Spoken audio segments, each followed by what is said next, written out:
देखिए, हमने जो इंतजार शास्त्र के प्रोसेस में जो एक प्रयास किया है सरकार तक बात पहुंचाने का, सरकार को इसको सकारात्मक रूप में लेना चाहिए कि एक विपक्ष के जो मुख्यमंत्री रह चुका व्यक्ति वो अपने वक्त में जो बड़े बड़े काम हुए अधूरे पड़े हैं या पूरे होके खड़े हैं, आगे बढ़ नहीं रहा है, कॉलेज प्रारंभ नहीं हो रही मान लीजिए, या जो प्रोजेक्ट हमने दिए हैं एक से बढ़ के एक थे, तो हमने सरकार को ये मैसेज दिया है कि देखिए लोग कितने गुस्से में हैं लोगों को कि उनके क्षेत्र में बिल्डिंग खड़ी है और प्रारंभ नहीं हो रही है। तो इससे अच्छा तरीका कोई हो नहीं सकता, सकारात्मक तरीका। आलोचना तो हम लोग रोज करते ही हैं, करते जाएंगे। उनको उसको भी लेना चाहिए। विपक्ष के लोग तो बात करेंगे, हमें तय करना कि वास्तव में विपक्ष की बातों में कितनी सच्चाई है। अगर सच्चाई है तो उसको सुधार करें, सच्चाई नहीं है तो छोड़ दे उसको। ये तरीका होता है पक्ष विपक्ष के अंदर। पर दुर्भाग्य से विपक्ष को तो ये समझते ही नहीं कुछ, ना मोदी जी समझते हैं ना यहाँ के लोग समझते हैं। प्रॉब्लम ये देखो ये, और ये इन्हीं के घाटे का सौदा है। जो व्यवहार इन्होंने अपना रखा है, ज़मीनी हकीकत बिल्कुल दूसरी है और ये लोग हवा में उड़ रहे हैं, बड़ी बड़ी बातें कर रहे हैं, बड़े बड़े भाषण दे रहे हैं और फिजूल खर्ची कर रहे हैं। फिजूल खर्ची का तो इतिहास बन रहा है राजस्थान का, फिजूल खर्ची का कोई सोच नहीं सकता। जिस प्रकार से अनावश्यक बड़े बड़े प्रोग्राम करके जो तमाशा कर रहे हैं, लोग बुलवा रहे हैं कलेक्टरों के थ्रू, सारा पैसा सरकार के खर्च पे हो रहा है। ये तरीका अच्छा नहीं है। पहले ही आप घाटे में हो, आप पेमेंट कर नहीं पा रहे हो। जो बुजुर्ग हैं, महिला पुरुष, जो लोग दिव्यांग हैं, जो विधवाएं हैं, उन पे भी वो दया नहीं आ रही है। 3-3, 4-4 महीने तक पेमेंट नहीं होते हैं। दवाइयों की दुकानों वालों ने दवाएं देना बंद कर दिया, 1000 करोड़ बाकी है उनका। तो क्या भुगतने लोग अपनी जेब से वो जानते हैं। और प्राइवेट अस्पताल ने इलाज बंद कर दिया क्योंकि वो कहते हैं हमारे पेमेंट नहीं है तो हम क्यों करें आगे। हाँ, इतना शानदार राजस्थान का गौरव बढ़ा था। भजन लाल जी चाहते तो जो पूरे कंट्री में मैसेज गया कि राजस्थान एक मॉडल बना दिया हेल्थ को लेके, पूरे चाहे बीजेपी राज्य हो चाहे कोई राज्य हो, कोई प्रत्यक्ष या कोई परोक्ष रूप से तारीफ करता राजस्थान के मॉडल की। भजन लाल जी चाहते तो उस मॉडल को और मजबूत करके आगे बढ़ाते, उनकी वाहवाही होती। अब उसको इतना कमज़ोर कर दिया कि प्राइवेट वाले भी पीछे हट रहे हैं। दवाई की दुकान, दवाई मिल नहीं रही है। रिटायर्ड कर्मचारी है या सर्विंग कर्मचारी है, एमएलए है, एक्स एमएलए हैं, पत्रकार भी है उसके अंदर, आरजीएसएस के अंदर। एमएलए को तो फ्री मिल जाती है क्योंकि वो तो एमएलए है। पता नहीं क्या हो जाएगा, तो वो प्राइवेट वाला मैं सुनता हूँ एमएलए से, सब पहले मना किया, उसके बाद में हमारी बात माननी पड़ी और हमारा इलाज शुरू हो गया, ऐसा मैंने सुना है। और दवाई मिलने लग जाती उसको तो, पर हर एक को मिलती नहीं है। तो कर्मचारी या जो रिटायर्ड कर्मचारी बेचारे, उनकी क्या बीतती है।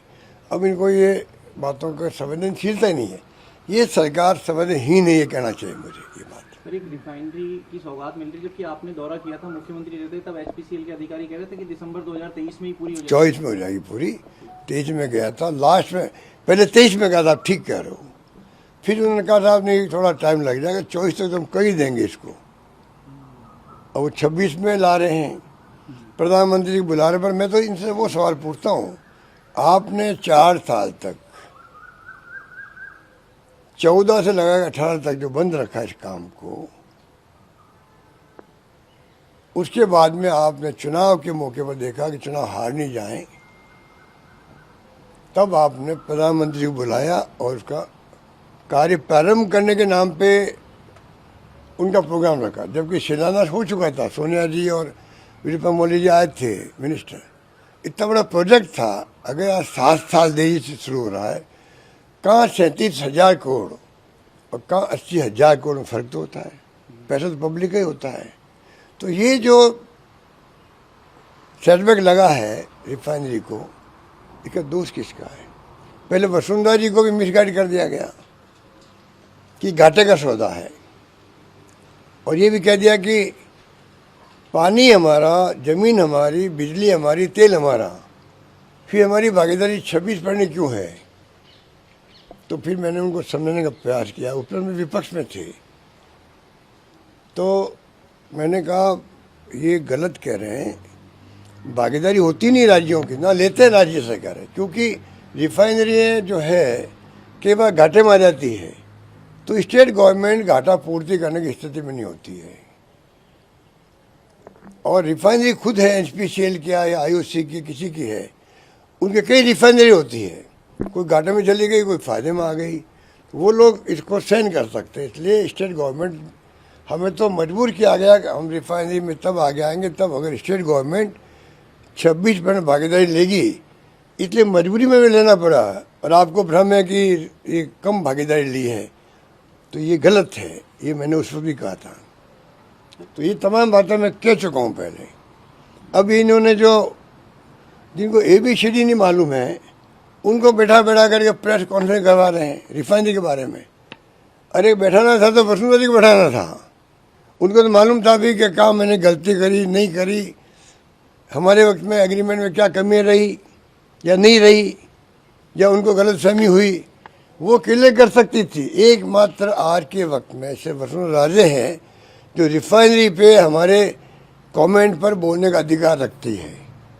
जिनको रिफाइनरी क्या होती है पता नहीं, पेट्रोकेमिकल कॉम्प्लेक्स क्या होता है, इसके फायदे क्या है, ये मॉडर्न रिफाइनरी है, कंट्री की आधुनिक रिफाइनरी है, ये सबसे हाई टेक्नोलॉजी की रिफाइनरी है, कुछ पता नहीं लोगों को, और भाषण ठोके जा रहे हैं, अटैक किए जा रहे हैं मुझ पर। तो कम से कम मदन राठौड़ को कहूँगा, क्योंकि वो हमारे बीजेपी के अध्यक्ष हैं, तो राठौड़ साहब आप कम से कम चयन ऐसे लोगों को करो, या फिर पहले स्टडी करो, पूरी रिसर्च करो। उस सरकार आपके पास में, केंद्र में भी, राज्य में, आप तो पता लगा सकते हो हमारी क्या कमी थी, फिर जम के बोलो, फिर हम जम के जवाब देंगे आपको। पर ये जो रोज़मर्रा के स्टेटमेंट आ रहे हैं, तो इससे कोई फ़र्क नहीं पड़ता है। अब फिर मैं कहना चाहूँगा, अभी ये गलती करें, रिको में जो हम लोगों ने एरिया तय किया, वहाँ पर प्लॉट कटेंगे, वहाँ पर सड़कें बन रही है, बन गई वहाँ पर, उनको चाहिए राजस्थान के लोगों को वहाँ अवसर मिले उद्योग लगाने का। ये 100-150 करोड़ के 100-150 तरह के प्लास्टिक आधारित वहाँ पर उद्योग लगते हैं। मैं भी एक्सपर्ट नहीं हूँ, अगर हमने ध्यान नहीं दिया तो बाहर के लोग जो अनुभवी हैं, जिनके लगे हुए उद्योग बड़ौदा में और कहीं, वो लोग आके यहाँ पर प्लॉट लेंगे, लगाएंगे, अपनी इकाई हैं, तो फिर खाली हमें टैक्स का फ़ायदा मिलेगा, रिफाइनरी का जो टैक्स मिलेगा, रेवेन्यू मिलेगी, उसके अलावा कोई हमें फ़ायदा नहीं है। जबकि असली फ़ायदा हमारा वो है कि यहाँ के लोगों को रोज़गार मिले, उद्यमी बने वो लोग, ये मेरा कहना है। असम के सीएम आए थे कल, वो दावा करके गए कि बंगाल और असम में उनकी सरकार आ रही है। यहाँ आए थे जयपुर, खाटू श्याम जी आए थे। अब खाटू श्याम जी में क्या प्रार्थना की मुझे तो पता है नहीं, देखो, और मैं इन बातों में पढ़ता नहीं, वो क्या बोलते हैं, वो बोलते हैं वो पूरा देश सुन रहा है। इतने निम्न स्तर की भाषा कोई मुख्यमंत्री काम नहीं लेता होगा जो वो ले रहे हैं। ये परंपरा अच्छी नहीं लोकतंत्र के अंदर, कुछ सीमाएं होनी चाहिए। सीमाएं टूट रही है, इस बात का मुझे दुख है। चाहे केंद्र सरकार हो एनडीए की, वो भी तोड़ रही है, उनके मुख्यमंत्री लोग तोड़ रहे हैं, ये उचित नहीं है। आज ये सत्ता में, कल हम सत्ता में आएंगे, पहले हम थे, ये आ गए, तो हमने कोई एतराज़ थोड़ी किया। 1 सेकंड नहीं लगाया इंदिरा गांधी ने इस्तीफा देते हुए, राजीव गांधी ने इस्तीफा देते हुए, नरसिम्हा जी ने इस्तीफा देते हुए, मनमोहन सिंह ने इस्तीफा देते हुए, 1 सेकंड नहीं लगाया। और इनका जो तरीका है अभी, वो डेमोक्रेसी को कमज़ोर कर रहे हैं, इसीलिए इस प्रकार की भाषा में कोई रोक नहीं लग रही है। इनके मेंबर पार्लियामेंट क्या बोलते हैं, कभी सुना आपने प्रधानमंत्री जी ने डांट लगाई किसी को, या फटकार लगाई, या डिसप्लेजर कन्वे किया? डिसप्लेजर कन्वे भी करते प्रधानमंत्री, ये अच्छी बात नहीं बोली, तो ये तो आज तक हुआ नहीं है। तो ये जो माहौल बन रहा देश के अंदर, इसीलिए हम पिछड़ रहे हैं, हमारी विदेश नीति पिछड़ रही है। अब पाकिस्तान में जो आतंक को बढ़ावा देने वाला, आतंक को पनाह देने वाला, आतंकियों को भेजने वाला हमारे देश के अंदर बार बार कश्मीर के अंदर कितने लोग मारे गए हैं, और जिसको दुनिया के मुल्कों में हमने प्रयास किया कि आतंकवादी देश घोषित हो, तो टीमें गई थी यहाँ से ऑपरेशन सिंदूर के बाद में, वो इसीलिए गई थी बताने के लिए भाई कि ये किस तरह के लोग हैं। कोई असर पड़ा नहीं। ऑपरेशन सिंदूर के अंदर कोई मुल्क हमारे साथ नहीं आया, और किसी ने पाकिस्तान के ऊपर निंदा नहीं करी, पहलगाम की घटना पे भी नहीं करी, खाली फॉर्मेलिटी कर दी। तो ये जो तरीका ये क्यों हो रहा है? क्योंकि प्रधानमंत्री जी को कुछ भी बोल सकता है ट्रम्प। कैसे बोल सकता है हमारे प्रधानमंत्री को कि मैं इनका पॉलिटिकल कैरियर ख़त्म कर दूंगा, ये मुझे मनाने में लगा हुआ है। क्या भाषा काम ले रहा हो? फिर भी हम कुछ नहीं बोल रहे हैं। 60-70 बार बोल चुके हैं वो कि मैंने युद्ध विराम करवाया, कोई जवाब नहीं।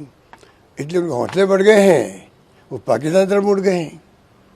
हमारा मित्र राष्ट्र जो रशिया था, टेस्टेड मित्र था हमारा, जब 2 टुकड़े हुए पाकिस्तान के इंदिरा गांधी के वक्त में, तभी 7वां बेड़ा आ गया था अमेरिका का। इंदिरा गांधी ने परवाह नहीं करी कि रशिया हमारे साथ था। वो हमारा जो मित्र था उसको हमने खो दिया, अब वो चुप है, ना इधर है ना उधर है। बातें कई करने की है। सवाल ये है कि आज हिंदुस्तान का अधिकार बनता था, क्योंकि ये गांधी का देश है। हिंसा के खिलाफ संघर्ष किया हम लोगों ने, अहिंसा वाला मुल्क है। अंतर्राष्ट्रीय अहिंसा दिवस मनाती दुनिया गांधी के जन्म दिवस को। और गांधी के देश में आज शांति की अपील होनी चाहिए थी। यहाँ से ऐसा माहौल बनना चाहिए था कि यहाँ आकर के शांति की बात करें लोग। जो पाकिस्तान में हो रहा है उसको तो हम लोग कुछ आलोचना नहीं कर सकते। अगर कहीं दुनिया में आग लगी हुई है, वर्ल्ड पीस नहीं है, अशांति है दुनिया के अंदर, तो चाहे पाकिस्तान हो, चाहे वो बर्मा हो, चाहे नेपाल हो, चाहे कोई छोटा बड़ा मुल्क हो, कोई हो, चाहे हमारे मंत्री नहीं मंत्री है, अगर वो प्रयास करेगा तो दुनिया के मुल्क उसको वेलकम करेंगे। और हमारे विदेश मंत्री कह रहे हैं ये दलाली कर रहा है। अरे पंडित नेहरू ने कई मुल्कों में मध्यस्थता करी थी, कोरिया के अंदर और स्वेज नहर के अंदर कई जगह, मुझे सबको जानकारी भी नहीं मुझे। और मोदी जी खुद गए थे यूक्रेन के अंदर, वो भी यही कह रहे थे मैं स्थापना करना जा रहा हूँ शांति की। तो दलाली शब्द क्यों काम लिया? मैंने पहले भी आपको कहा था मीडिया वालों को, दलाली शब्द ठीक नहीं था। वो बात सिद्ध हुई आखिर में, वहाँ से मैसेज गया और मिस्टर ट्रम्प, ईरान के जो विदेश मंत्री थे, जो भी थे, सब ने बाई नेम पाकिस्तान की तारीफ करी, और वो क्या दलाल है। वो सब भी जो था वो मैसेज गलत छोड़ गया। मेरा ये कहना था। एक किसान के काम करने के दिनों को लेकर के वीडियो वायरल हो गया। अब क्या क्या बोलूँ मैं मुख्यमंत्री जी के बारे में? वो 20 दिन काम कर सकते हैं, खुद किसान बन सकते हैं। किसान तो थे, ये किसान ही थे ये तो, और वो मुख्यमंत्री बने तो अनुभव काम लेवे ना। अब पता नहीं है खुद ही 20 दिन काम करते होंगे। लगता मुझे यही है कि ये खाली किसानी नाम की कर रहे होंगे और खुद ही 15-20 दिन मुश्किल जाते होंगे। वो अनुभव इनका काम आ रहा, बोल रहे कि साहब किसान लोग सभी 15-20 दिन ही काम करते हैं। अरे खून पसीना बहाता वो लगातार महीनों तक, तब जाके फसल आती है, फिर ओलावृष्टि हो जाती है, कोई बीमारी लग जाती है, फसल खराब हो जाती है, कितना वो उसके दिल में आग लगती है। इसलिए इस प्रकार की बातें नहीं करनी चाहिए किसान के बारे में। नेता प्रतिपक्ष ने पिछले दिनों आदर्श क्रेडिट के मामले को लेकर के वो बहुत बड़ा घोटाला है, उसके लिए मैं अलग बात करूंगा। और वो देखिए आप, हमारे वकील जो है सरकार के, वही वकील आदर्श घोटाले के जो मुलजिम हैं, ये कभी सुना आपने? उनके मुलजिम वही है, उनके वकील वही बन जाते हैं। इससे बड़ी मिली भगत जो आज हिंदुस्तान का आदर्श घोटाला जो है हिंदुस्तान का, मैं समझता हूँ कि शायद जो बड़े घोटाले 2-4 हुए होंगे उसमें एक होगा। उस घोटाले को आप बताइए बचाने का प्रयास हमारे सरकारी जो डबल एजी हैं, मैंने सुना कि वो जो है, वो जो उनके विपक्ष की जो को एक्यूज हैं, उनके वकील बन गए हैं। तो नेता प्रतिपक्ष ने जो कहा है उसको गंभीरता लेना चाहिए मुख्यमंत्री जी को। पर मुझे लगता है पूरी सरकार मिली हुई है इस काम के अंदर। मुझे लगता है सरकार की खुद की मिलीभगत है, उनकी नॉलेज के अंदर ही हो रहा होगा, इसलिए कुछ कार्रवाई नहीं कर रहे हैं। वरना वो इतनी बड़ी घटना थी, जैसे ही नेता प्रतिपक्ष जूली साहब ने कहा और उसी दिन एक्शन होना चाहिए था, कुछ नहीं हो रहा है। महिला आरक्षण को लेकर के वो अधिनियम जो है पारित करने जा रहे हैं, क्या लग रहा है? वो वर्किंग कमेटी में प्रस्ताव पास हुए हैं ना, वही हम सबकी भावना रहेगी।